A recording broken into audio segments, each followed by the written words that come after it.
Клянусь при осуществлении полномочий главы Удмуртской Республики уважать и охранять права и свободы человека и гражданина, соблюдать и защищать Конституцию Российской Федерации,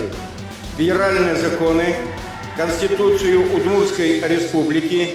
и законы Удмуртской Республики, верно служить народу.